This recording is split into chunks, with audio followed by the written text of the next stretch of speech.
शेतकरी बंधूंनो राम राम. शेतकरी बंधूंनो तुम्ही पाहू शकतात हे पूर्ण जे प्लॉट आहे का, हे प्लॉट पाचट ठेवलेला आहे आणि पाचट ठेवल्याच्या नंतर कमी खताचा आहे. कमी खताचा म्हणलं तरी तुम्हाला सांगतो मी, आपल्याला फक्त एकरी 2 पोते युरिया खत आणि 2 पोते 20-20-0-13 खत द्यायचं आहे. आणि पुढच्या 3 वर्षामध्ये एक पोतं कमी करून पूर्णपणे खत आपल्याला बंद करायचं आहे.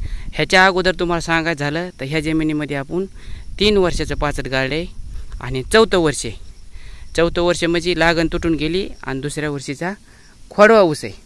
तर आपण काय केलेलं आहे, उन्हाळ्यामध्ये बिलकुल पाणीच नव्हतं, पण आपल्याला एक समजा शेतीचा नाद असल्यामुळं आपण काय करीत होतो, 1 दिवस 2 दिवस मोटर बंद ठेवायची आणि इकडं पाणी लावायचं.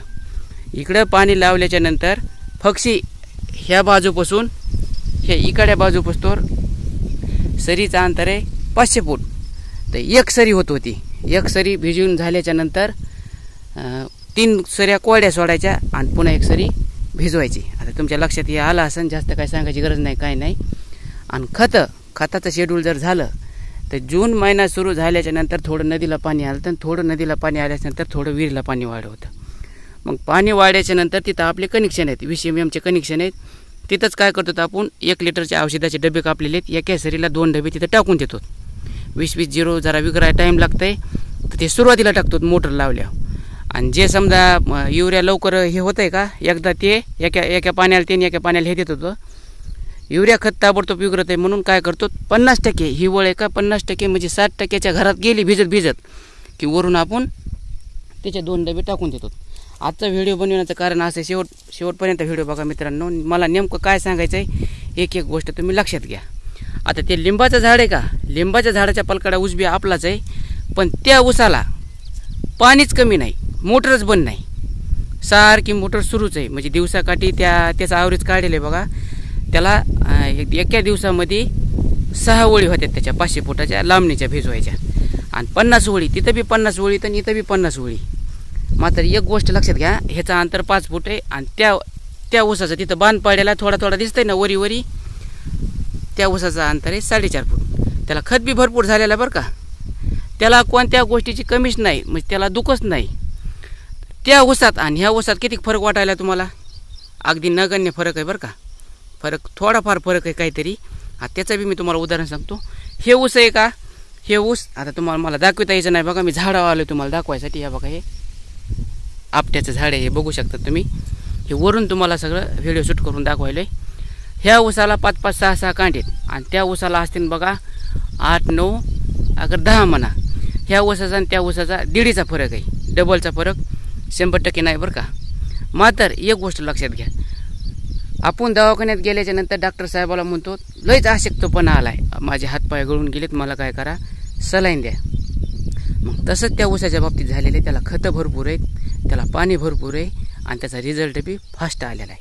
आता राहिला प्रश्न ह्या ऊसाचा, आपल्या बिनखर्ची. ह्या ऊसाला काय केलेलं आहे आपण, पाचट दिलेलं आहे.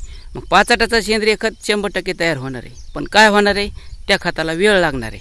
आणि हे जे खत दिलं आहे का, हे खत आपलं नसलं तर जमा आहे. उगा आता एकदम समजा एखाद्या पिदाड्या माणसाची उदाहरणार्थ समजा कशी दारू सोडावं म्हणून कमी करून आपल्याला सोडविता येते, पण एकदम म्हणल्यावर झटका बसल्यावानी होतं. नाही तर त्या माणसाचे हातपाय हालत आहेत म्हणा, नाही तर दवाखान्यात न्यायची पाळी येते म्हणा, नाही तर येड्यावानी करते म्हणा. तसं ह्याचं काय होणार आहे माहिती का, एक गोळ्याचा इलाज कसा असतो, डॉक्टर आपल्याला गोळ्या देतात. मोठमोठी MD डॉक्टरच्या दवाखान्यात आपण गेल्याच्यानंतर तिथं सलाईन बी नसती आणि तिथं हे बी नसते, आपल्याला इंजेक्शन बी नसते. ते काय करतात, गोळ्या देतात. मग गोळ्यावर काय होतं आहे, सलाईनचा इलाज ताबडतोब आहे, गोळ्याचा इलाज दमादमाने 5 दिवसाच्या गोळ्या देतात, नाही तर 3 दिवसाच्या 8 दिवसाच्या गोळ्या देतात. त्या गोळ्या म्हणतात वेळेवर खा तुम्ही आणि जेवण करून खा, आराम करा आणि गोळ्या चुकू नका, औषध गोळ्या देतात. त्याचा बी रिझल्ट येतो, पण त्याचा रिझल्ट कसा येतो आपल्याला, अगदी दमाने येतं रिझल्ट. मग तसाच ही रिझल्ट येणार आहे. आणि शेवटी ऊस कारखान्याला जायच्या टायमाला ते ऊस आहे का, त्या ऊसाला एक उशीर होणार. उशीर झाल्याच्या नंतर ते ऊस धडकत आहे म्हणजे पिवळा पडतंय, त्याचे शेंडे हे होत येतं, करपत येतं, नाही तर तुरा येते. कारण त्याची आपण नैसर्गिकरित्या नाही, आपण औषध गोळ्यावर सलाईन लावल्यासारखं त्याची आपण वाढ करून गेलो. ह्याचं मात्र तसं नाही.